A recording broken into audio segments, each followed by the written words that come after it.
উপবিষ্ট ছিলেন রাজ্য কমিটির সদস্য সম্পাদক বিশ্বজিৎ মাইতি মহাশয় এবং মাস্টার কারিমুল্লাহ সহ আমাদের দলের প্রার্থী আক্তার রহমান বিশ্বাস সহ আমরা যত কর্মী আছি এবং আমার সামনে মাইকের আওয়াজ যতদূর পর্যন্ত যাচ্ছে দোকানদার ভাই ক্রেতা এবং আজকের এই গ্রামবাসী সকলকে সংগ্রামী অভিনন্দন।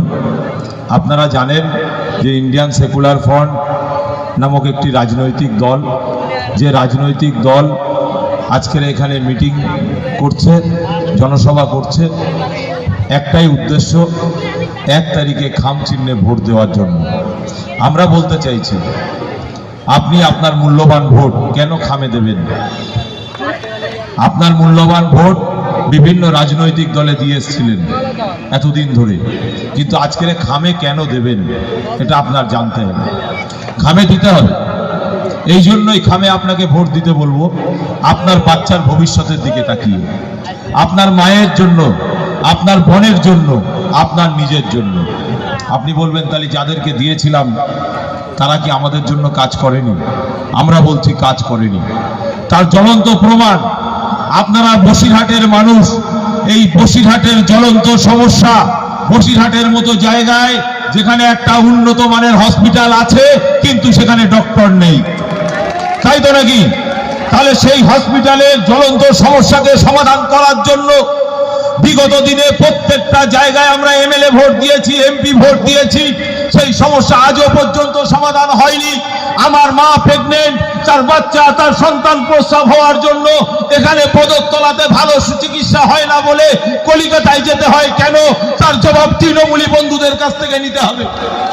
আমরা বলছি আজকের একটা বাপ চিকিৎসা নেবে, তাকে কলিকাতায় যেতে হচ্ছে কেন? আরেকটা জ্বলন্ত সমস্যা, কি সমস্যা? আপনারা ট্রেন লাইন লাগোয়া দেখেছেন। এই ট্রেন লাইনে কারা বেশি যাতায়াত করে জানেন? বসিরহাটের ট্রেনকে দেখে দুর্গানগর থেকে ওই পারের লোকগুলো যখন বসিরহাটের ট্রেনটা ঢোকে তখন বলে সারা পাকিস্তানের ট্রেন যাচ্ছে। কেন বলে? এত ভিড় হয় যে ভিড়ের ঠেলায় ট্রেনটায় উঠতে পারে না। আমরা বলছি যে আপনাদের এখানে যারা এমপি ছিল কেন্দ্র সরকারের কাছ থেকে এখানে কেন ডবল ট্রেন করতে পারলো না? আপনাদেরকে বলছি আমাদেরকে ভোট দিয়ে যেতাম, আপনাদের এই ট্রেন লাইনের ডবল ব্যবস্থা প্লাস ট্রেন ডবলের ব্যবস্থা আমরা করে দেব, এটা আমরা গ্যারান্টি দিচ্ছি। আমরা বলছি আজকের বসিরহাটের মানুষ, উত্তর 24 পরগনা বারাসাত একটা ইউনিভার্সিটি আছে, আর বসিরহাটে এতগুলো মানুষ, বসিরহাট লোকসভার 18 লক্ষের উপরে ভোট। আজকের আপনি ভাবুন এই এক হিঙ্গলগঞ্জ কোথায়, সন্দেশখালী কোথায়, এত জায়গার মানুষ তাদের যখন মাধ্যমিক পরীক্ষা হবে, তারপরে উচ্চ মাধ্যমিক, তারপরে বিয়ে ভর্তি হওয়ার জন্য কোথায় ভর্তি হবে আর কোনো দিশা পায় না। বাপ বলে নীলেরটা নিয়ে মাঠে যা, আর নইলে বিড়িটা বাঁধা শুরু কর, আর নইলে দর্জির কাজে ঢোক, যেভাবে হোক আয় রুজি রোজগারের লাইনটা কর, পড়াশুনো আর করতে হবে না। তাই আমরা আপনাদের কাছে বলছি এমপি ভোটে আপনারা খাম চিহ্নে ভোট দিয়ে আমাদেরকে জেতান। এই বসিরহাটের বুকে উন্নত মানের কলেজ এবং উন্নত মানের ইউনিভার্সিটি বানিয়ে দিয়েই আমরা ক্ষান্ত হব আপনারা যদি ভোট দিয়ে জেতাতে পারেন। আমার অ্যাডভোকেট ভাই বলছিলেন যে 5 বছরের উন্নয়ন আমরা লক্ষ্য করেছি। তো 5 বছরে যাদেরকে আমরা ভোট দিয়ে এমপি সভাতে পাঠিয়েছিলাম তারা কি কাজ করেছে? দুঃখ লাগবে যখন করোনা মহামারী চলছে, এই করোনা মহামারীতে বাংলার গ্রামগঞ্জের বাড়ির সামনে বাঁশ দিয়ে বেঁধে দেওয়া হলো, বাচ্চা যেন রাস্তায় না উঠতে পারে।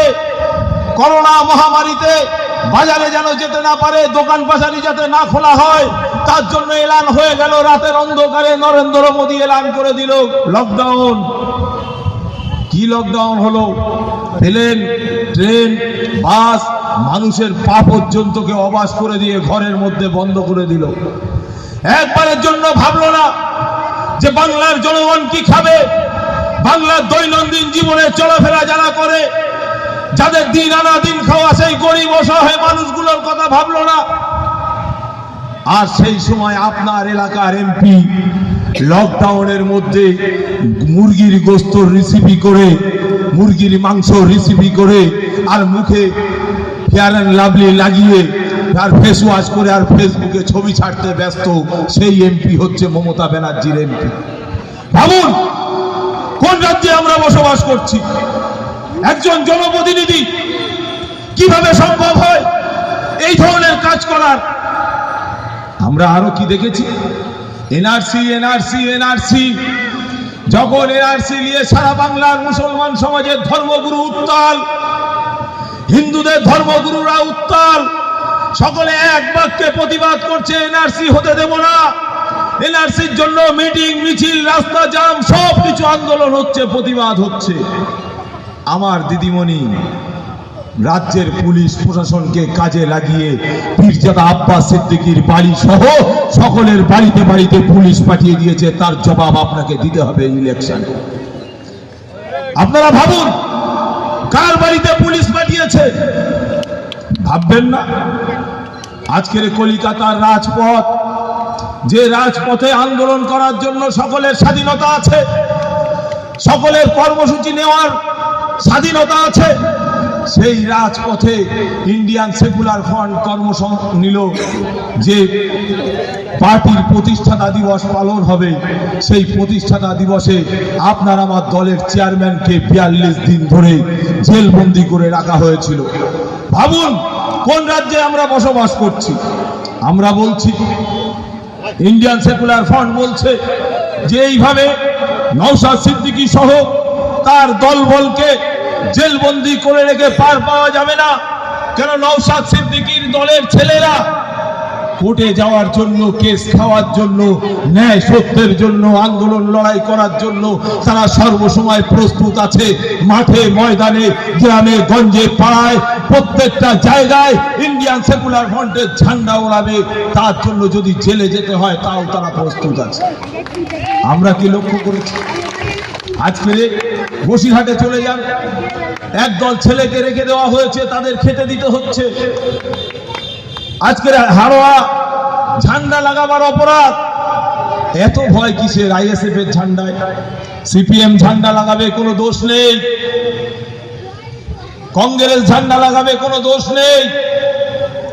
বিজেপি ঝান্ডা লাগাবে, কোনো দোষ নেই। কিন্তু আইএসএফ এর ঝান্ডাটা মনে হয় বারুদ, সেজন্য লাগালেই তোমার গাটা জ্বালা করছে বটে। হ্যাঁ বারুদ। ওদেরকে ময়লা মনে করে।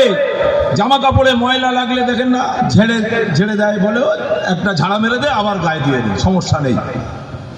আর আইএসএফ এর ঝান্ডাকে বারুদ মনে করে। কেন? গায়ে লাগলে বিপদ। এটা ওরা ভেবে বুঝে নিয়েছে। কেন? আইএসএফ সত্য কথা বলতে চায়। রফিক ভাইরা এসছে, আরো 2-4 জনকে ওই প্রোগ্রামগুলো পাঠিয়ে দাও। বাগজোলা আর তাড়াতাড়ি চলে যাও। তোমাদের সঙ্গে কে এসছে? কাকে নিয়েছো? বাবলু ভাইয়ের গাড়িতে করে, দাদার গাড়ি আছে, তুমি বাবলু ভাইয়ের গাড়িতে 2-3টে বক্তা ওখানে চলে যাও। কেয়ারুল্লাহ লোককে পাঠিয়ে দাও। তো আমরা বলতে চাইছি আইএসএফ এর ঝান্ডাটা বারুদ কেন? আইএসএফ এর ঝান্ডা এই জন্যই বারুদ হয়ে গেছে।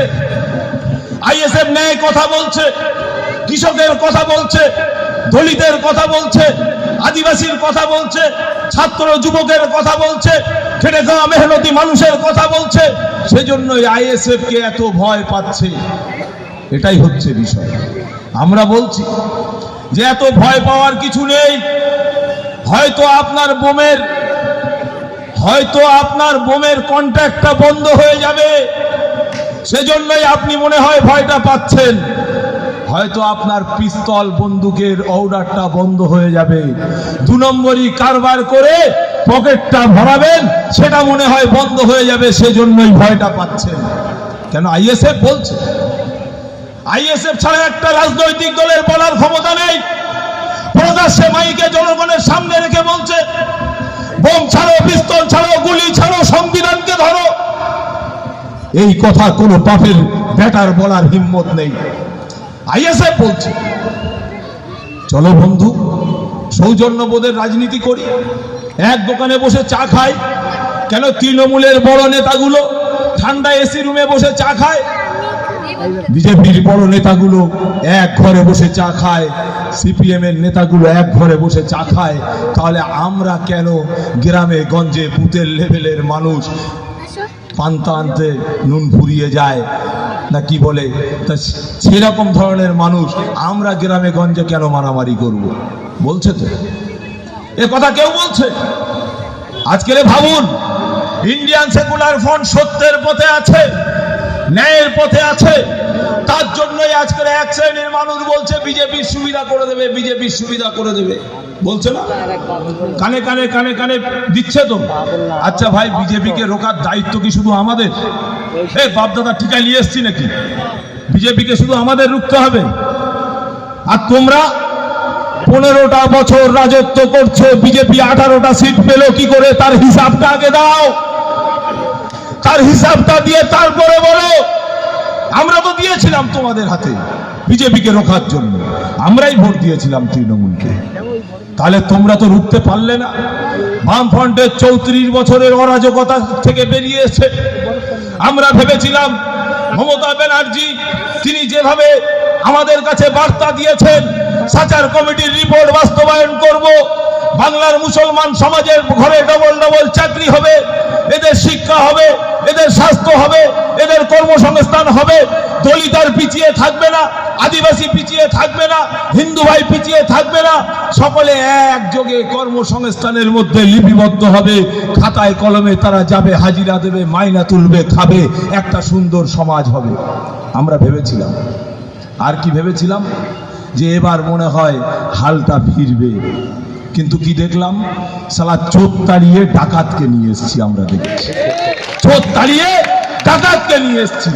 এরা মায়ের চাল, মায়ের বিধবা ভাতা, মায়ের স্বামী মরে গেছে তার টাকা, এমনকি কবরস্থানের টাকা, আপনার ঘরের টাকা, কি এরা খায়নি? কি খায়নি বলেন? বালি, কয়লা, কি খায়নি? একটা গরিব মানুষ, তার বাথরুম নেই, সেই বাথরুমের টাকা এসছে সেটা পর্যন্ত খেয়ে নিয়েছে। ভাবুন কোন রাজ্যে আমরা বসবাস করছি। আমরা বলি সবাই চোর নয়, কিছু হয়তো ওদের মধ্যে দুই একটা ভালো আছে, সেই ভালো মানুষগুলোকে আমরা এই স্টেজ থেকে আহ্বান করছি, আসুন আমরা রাজনৈতিক দল করছি, আমরাই প্রথম রাজনৈতিক দল লোকসভায় প্রার্থী দিয়েছি। আপনি বকপুরচার দিকে ফিরে তাকান তো, তৃণমূলে কিভাবে দাঙ্গা লাগিয়ে দিয়ে আমার শয়ে বাড়িগুলো খালি করে দিয়েছে। আপনি ভাবুন, আজকের আপনার এলাকার কথা ভাবুন, ঠান্ডা মাথায় বালিশে মাথা দিয়ে ভাবুন, শাহজাহান শেখ একটা বড় লিডার তৈরি হবে, আগামী দিন পথের কাঁটা হয়ে দাঁড়াবে, লিডারের দাবিদার করবে, তাকে প্ল্যান মাফিক জেলের মধ্যে ভরে দাও। দেখুন, আমরা তো মনে করি সন্দেশখালীটা সম্পূর্ণ প্ল্যান। বিজেপির হাতে, বসিরহাটের মানুষকে বিজেপির হাতে তুলে দিয়ে পেটাই খাওয়া, ধোলাই খাওয়ার রেডি জায়গা তৈরি করে দেওয়ার জন্যই হাজী নুরুলের মতো অপদার্থকে প্রার্থী দিয়েছে এখানে, এটা আমরা মনে করি। কেন ছিল না?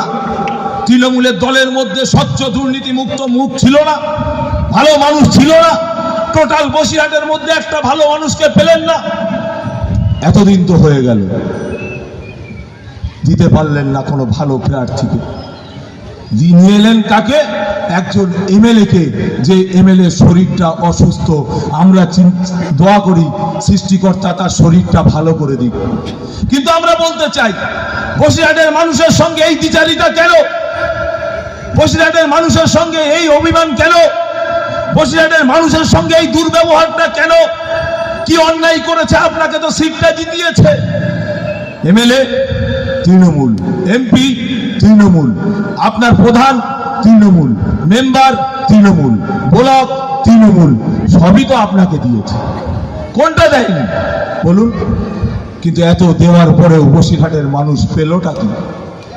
এমন একজন ব্যক্তিকে প্রার্থী করা হয়েছে, যে ব্যক্তি নিজেই শারীরিক কন্ডিশনে ঘরবন্দি। আজকের সেই বসিরহাটের মানুষের কণ্ঠ, বসিরহাটের মানুষের আওয়াজ, বসিরহাটের মানুষের দাবি, বসিরহাটের মানুষের কথা, বসিরহাটের মানুষের কাজ এমপি সভাতে বলার জন্যই এমপি ভোট। বুঝতে পারেননি মনে হয় না?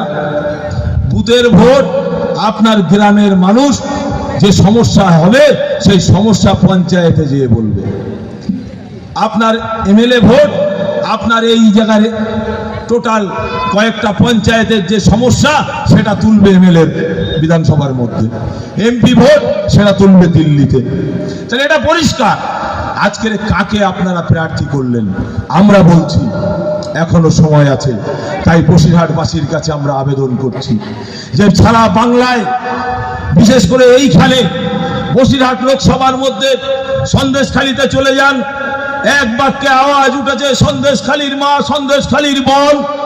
আগামী দিন বিজেপির উপরে ভরসা করেনি, তৃণমূলের উপরে ভরসা করেনি, তারা ইন্ডিয়ান সেকুলার ফ্রন্টের থাম সিম্বল নওশাদ সিদ্দিকীর উপরে তারা যে ভরসা করেছে, তারা বলছে ভাই ৮০,০০০ ভোটের লিড দিয়ে দেখিয়ে দেব আমরা বলছি বসিরহাট উত্তরের মানুষ, বসিরহাট দক্ষিণের মানুষ, হিঙ্গলগঞ্জের মানুষ, সন্দেশখালীর মানুষ, হারোয়ার মানুষ, প্রত্যেকটা জায়গার মানুষ এক বাক্যে তারা আওয়াজ দিচ্ছেন যে বছরে আমরা বসিরহাট থেকে নওশাদ সিদ্দিকীর প্রার্থীকে খাম চিহ্নে ভোট দিয়ে দিল্লির লালবাড়িতে পাঠাবো। কেন? আমরা দেখে নিয়েছি, আমরা এ পর্যন্ত ভোট দিয়েছি ১৭ বার, এমপি ভোট ১৭ বার দিয়েছি। আর এই ১৭ বার ভোট দেওয়ার রেজাল্ট, আমার ভাই এখনো ওয়াকফ সম্পত্তি পায়নি, আমার ভাই এখনো ভিক্ষাবৃত্তি করে, আমার মার চিকিৎসার ব্যবস্থা কলিকাতায় যেতে হয় এবং পয়সার বিনিময়ে। এটা এরা বুঝে নিয়েছে, এরা বুঝে নিয়েছে যে আমার ছেলেটার লেখাপড়ার ব্যবস্থা কি হবে। প্রাইমারি স্কুলগুলো বন্ধ হয়ে যাচ্ছে, এই প্রাইমারি স্কুলগুলোকে আবার চালু করতে হবে। প্রাইমারি স্কুলে কারা পড়ছে? নেতার ছেলে নেতার মেয়ে আছে, প্রাইমারি স্কুলগুলোতে এমএলএ এমপির ছেলে মেয়ে আছে। আপনার আমার এলাকার গরিব অসহায় মানুষগুলোর ছেলে মেয়েরাই প্রাইমারি খিচুড়ি খাওয়ার স্কুলগুলোতে যায়, আর তাদের ছেলে মেয়েগুলো প্রাইভেট স্কুলে পড়াশুনো করে। আর সেই স্কুলগুলোতে শিক্ষক নেই, মাস্টার নেই। যতগুলো বাচ্চা আছে তারা যায়, ঘন্টা বাজায়, লবঠ করে আর বাড়ি আসে, এর বাইরে তাদের কিছু নেই। আপনারা এখানে যারা আছেন, আপনার ছেলে আপনার মেয়ে ক্লাস 5-এ পড়ে, ক্লাস 6-এ পড়ে, ক্লাস 7-এ পড়ে, ক্লাস 8-এ পড়ে, যান বাড়িতে, যে বলবেন বাবা তোর নামটা, তোর বাবার নামটা, তোর মায়ের নামটা, তোর অ্যাড্রেসটা তুই একবার ইংলিশে লিখে দে, বুঝতে পারবেন।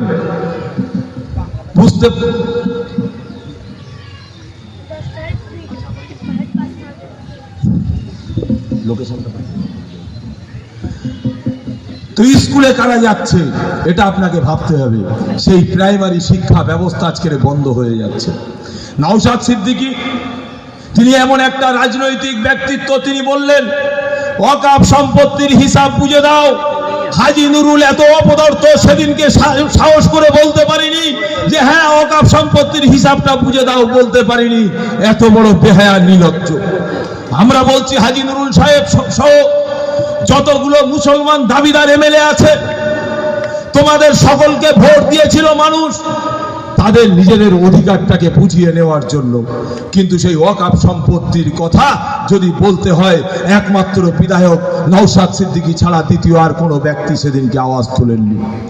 আজকের দলিতের কথা ভাবুন, আদিবাসীর কথা ভাবুন, তাদের আওয়াজ কে তুলছে? দলিতের এমএলএ আছে, এমপি আছে, তাদের মুখেও কোনো কথা নেই। আর হিন্দুদের দেবত্ব সম্পত্তি, আমরা বলছি তোমার রাজকোষের অর্থের প্রয়োজন নেই। আমার বাপদাদা 14 পুরুষরা যে অর্থ রেখে গেছে, যে সম্পত্তি রেখে গেছে, সেই সম্পত্তি দিয়ে আমার বোনের চিকিৎসার ব্যবস্থা করো, আমার বোনের লেখাপড়ার ব্যবস্থা করো, আমার ভাইয়ের কর্মসংস্থানের ব্যবস্থা করো। হাজার হাজার কোটি টাকা আমার আপনার বাপ দাদা 14 পুরুষেরা ওই ওয়াকফ ফান্ডে রেখে গেছে, যে ওয়াকফ ফান্ড শুধু কিনা এই পশ্চিম বাংলার সরকার আত্মসাৎ করছে। তাই আমরা বলছি ক্ষমতাটা একবার আমাদের হাতে দিন, ওই কিভাবে ওয়াকফ সম্পত্তি পার করে এনে আপনার গ্রামের অসহায় গরিব নিপীড়িত লাঞ্ছিত বঞ্চিত মানুষের মাঝে বিলিবণ্টন করা যায়, সেই ব্যবস্থা করার সুযোগটা আমাদেরকে দিন। আমরা এই কথাটাই আপনাদেরকে বলতে এসেছি। আমরা বলতে এসেছি আপনাদের কাছে দেবত্ব সম্পত্তির কথা আজকের ভাবতে অবাক লাগে। বিজেপি এত বড় বড় কথা বলে, কিন্তু একবার ভাবুন দেবত্ব সম্পত্তি হাজার হাজার কোটি টাকা, এই টাকাগুলো যাচ্ছে কোথায়? আজকের জল জমি জঙ্গলের নদীমাতৃক দেশ যারা আছে, এই সুন্দরবন আপনারই লোকসভার মধ্যেই, সেই সুন্দরবনের হাজার হাজার কোটি কোটি টাকা রোজগার, সে টাকাগুলো কোথায় যাচ্ছে? সব লুটে ফুটে নেতাদের বাড়ি, নেতাদের পকেট, নেতাদের আত্মীয় স্বজন ছাড়া আর কেউ পাবে না।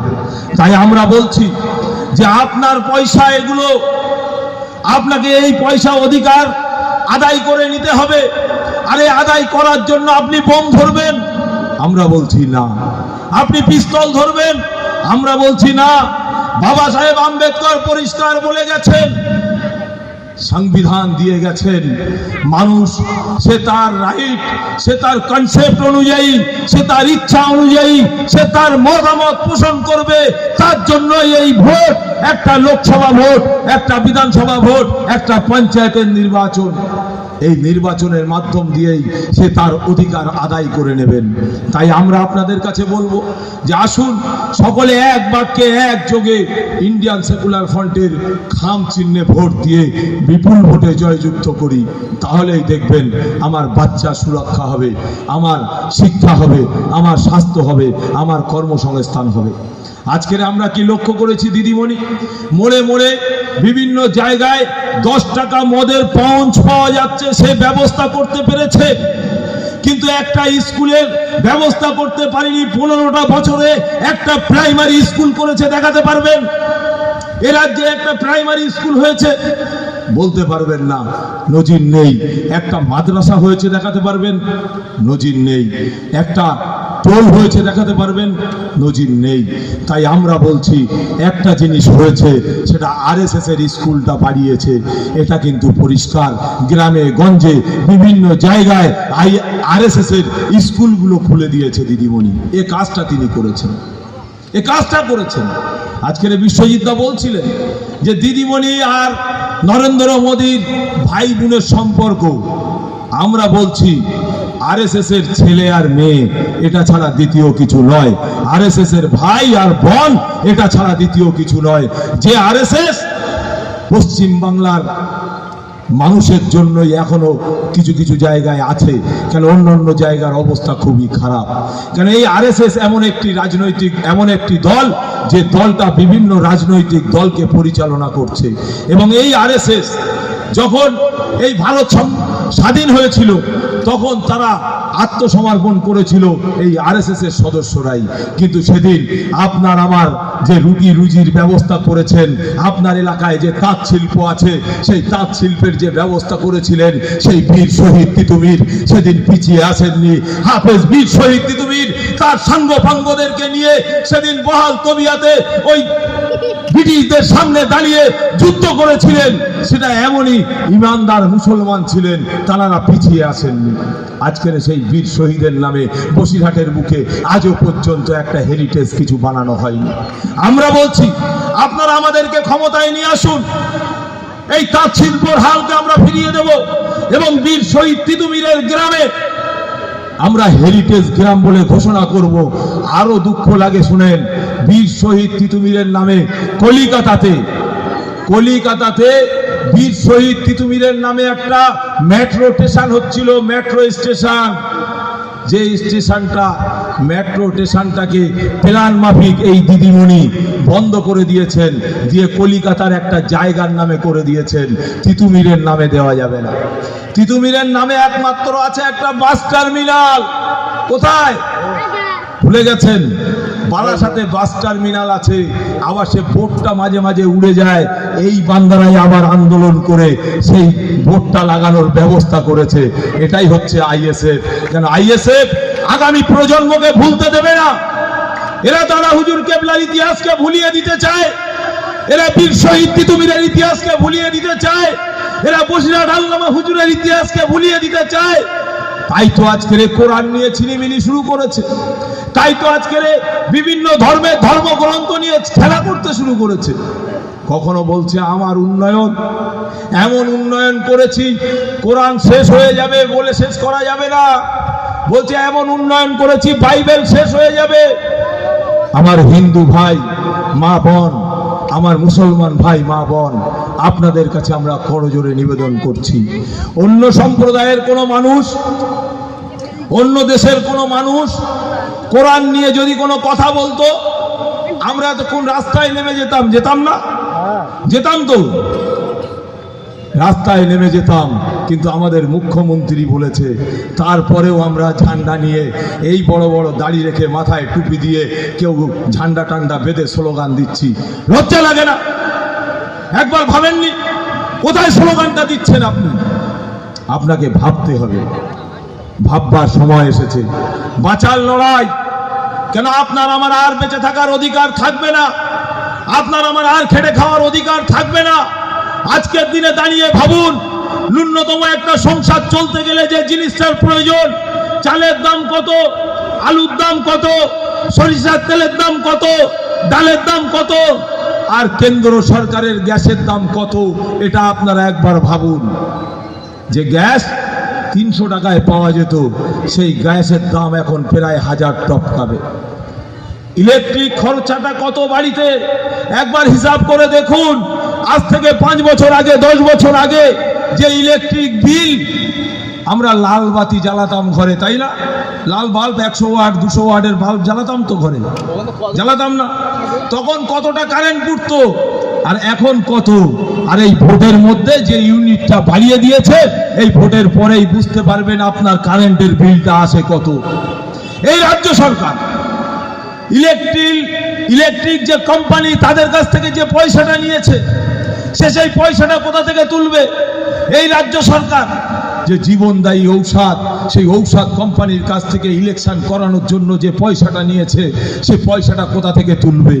আপনার আমার মাথা থেকেই তুলবে।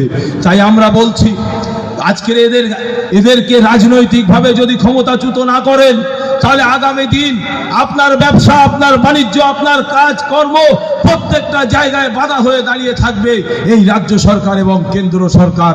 কেন্দ্র সরকার এত বড় অপদার্থ সরকার, যে সরকার তার নিজের ছাড়া দ্বিতীয় কিছু ভাবে না। আপনি ভাবুন, আজকের গ্যাসের দাম থেকে শুরু করুন, আর প্রতিটা কেন্দ্রীয় দ্রব্য প্রত্যেকটা জায়গায় জিএসটি লাগিয়ে দিয়েছে। দিদিমণি জিএসটির জন্য মিটিং করলো, মিছিল করলো, কিন্তু দিদিমণির এটা মনে ছিল না যে ওই জিএসটির কমিটিতে দিদিমণির লোক বসে আছে, তখন কোনো প্রতিবাদ হলো না। বোঝাতে পারলাম না? না, জিএসটির যে কমিটিটা হলো, সেই কমিটিতে দিদিমণির লোক বসে আছে, সেখানে প্রতিবাদ আন্দোলন হলো না। কিন্তু যেই এখানে জিএসটি হয়ে গেল, আইন পাস হয়ে গেল, দিদিমণি কলিকাতায় মুড়ি ছড়াতে ব্যস্ত হলো। ভাবুন কি সিস্টেম, কি রাজনীতি করছে এরা।